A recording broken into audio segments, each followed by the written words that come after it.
자, 송영길 전 대표가 본격적으로 태블릿 PC 조작설에 조작설을 또 제기하고 나섰다라는 논란이 제기됐습니다. 아예 변희재 씨와 함께 한 유튜브 방송에 출연했어요. 매우 이례적인 투샷입니다. 박탄핵은 불가피했다. 그러나 태블릿 PC 조작은 별개의 문제다.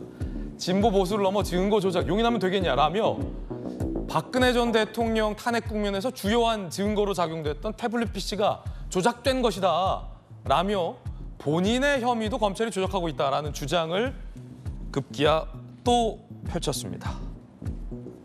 최영도 의원님, 네. 어떻게 보십니까?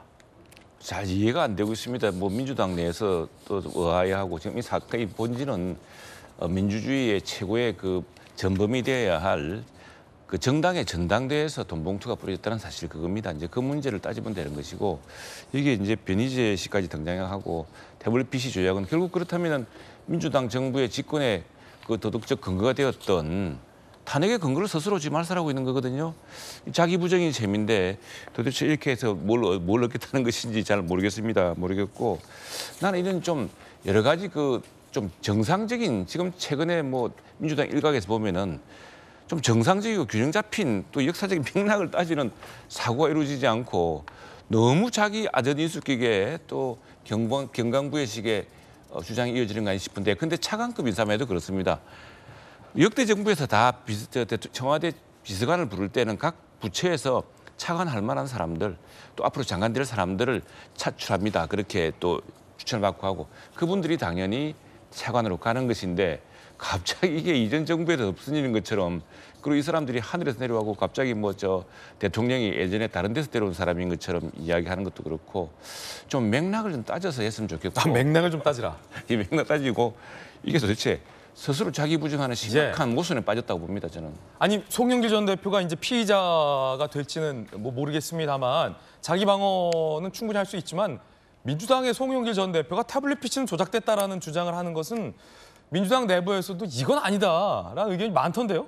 이건 아니다라는 이야기가 충분히 있습니다. 예. 태블릿 PC까지 조작됐다라고 하는 것은 너무 나갔다. 건 아닌가 하는 것도 있는데요. 사실 송영길 대표의 주장의 핵심은 이 증거가 조작될 수 있다라는 내용들입니다. 그러니까 지금까지 나온 내용들 사실 그 녹취록만 다 들어봐도 당장이라도 송영길 대표를 소환을 해야 되는데 단 한 차례도 소환하지 않고 있거든요. 2달 동안 방치하고 있고 출국 금지는 걸어놨고 자기 일도 파리에서 보지 못해가지고 줌을 통해서 강의를 하고 있고 이러다 보니까 굉장히 좀 힘든 상황인 것 같아요. 그러다 보니 조작된 증거가 나올 수 있다라는 것인데 이 문제도 사실 우리가 검수완박이라고 불려왔던 수사 기소만 분리됐더라도 조작된 증거는 있을 수 없는 일이 될 수 있었던 거거든요.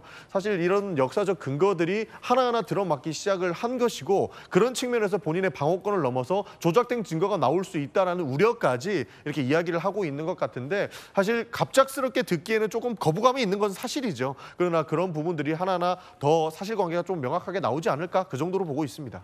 김영주 의원님. 네. 검찰이 본인 혐의에 대해서 증거를 조작하고 있다는 근거는 송 전 대표가 하나도 못 대고 있는데 조작설의 증거로 된 게 태블릿 PC 조작설입니다. 이건 야당의 대표까지 지내신 분이 할 주장은 아니잖아요. 우리 정치가 이래선 안 되잖아요. 그러니까 태블릿 PC를 얘기하는 이유는 뭐겠습니까? 윤석열 대통령이 그렇게 조작하는 기술자다 이런 것을 본인은 주장하고 싶은 거겠죠. 그런데 실제로 과연 이정건 녹취가 과연 그렇게 조작 가능성이 있는지부터 실제로 만약 국민들이 봤을 때 여러 의원들이 나오고 있습니다만은 저는 그런 편집 가능성이 있는지 모르지만 조작 가능성이 있다고 보여지지 않고요. 실제로 더 핵심은 이 문제에 본인이 직접 아느냐 모르냐 혹은 설령 모른다 하더라도 이런 일을 우리 캠프에서 한 데 대한 국민에 대해서 사죄하는 마음 그리고 16대 국회에 들어와서 그렇게 정치적으로 투명하고 깨끗해야 된다고 했던 젊은 피의 대표적 인물로서 20년이 지난 자기가 당대표를 하기 위해서 저렇게 돈을 뿌렸다는 것에 대해서 스스로 내려놓고 사죄하고 물러가야 돼요.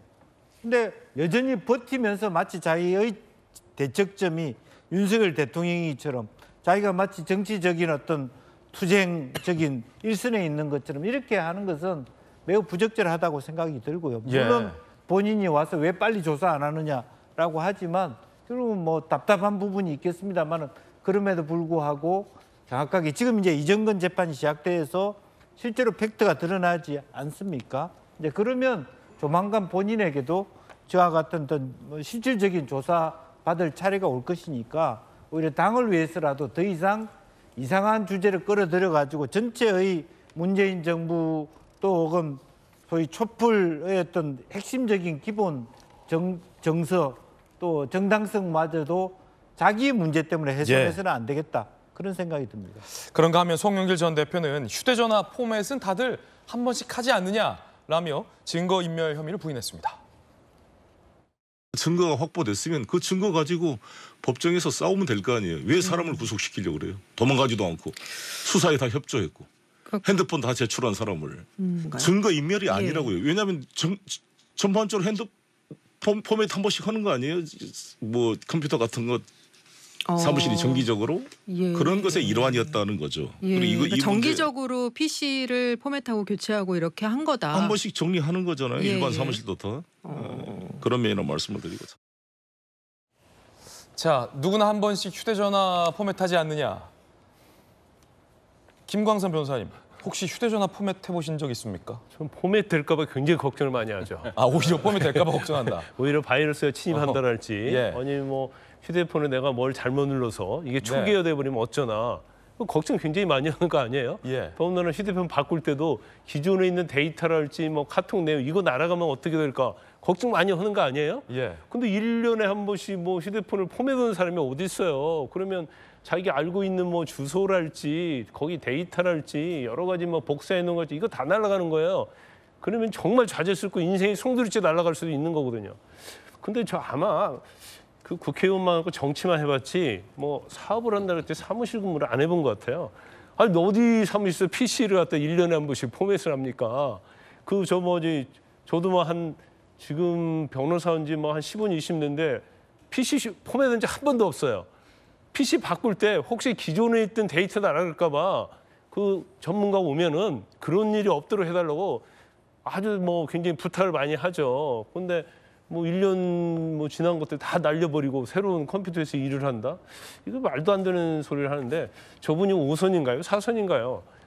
적어도 4선 정도 하면 유권자로부터 검증의 기회를 많이 받았을 텐데 돈봉투 의혹이 불거진다부터 본인이 지금 제가 볼 때는 정상적인 발언을 하는 게 거의 없어요. 그리고 태블릿 PC에 너무 꽂혀 있다 보니까 사실 변희재 하면은 극우 보수 농객으로 우리가 많이 평가하고 있지 않습니까? 근데 그런 분들하고도 협업을 해가지고 뭐 태블릿 PC에 꽂혀 있는 거예요. 머릿속에 태블릿 PC밖에 없는 것 같아요. 그래서 당대표까지 하고 정말 다선 의원인데 요즘 하는 어떤 말들, 행태를 보면 참 제 개인적으로 좀 안타깝을 정도로 좀 엉뚱하고 황뚱하고 생뚱한 얘기를 좀 많이 하고 있다 이렇게 봅니다. 김광선 변호사님 개인적 견해까지 들어봤습니다.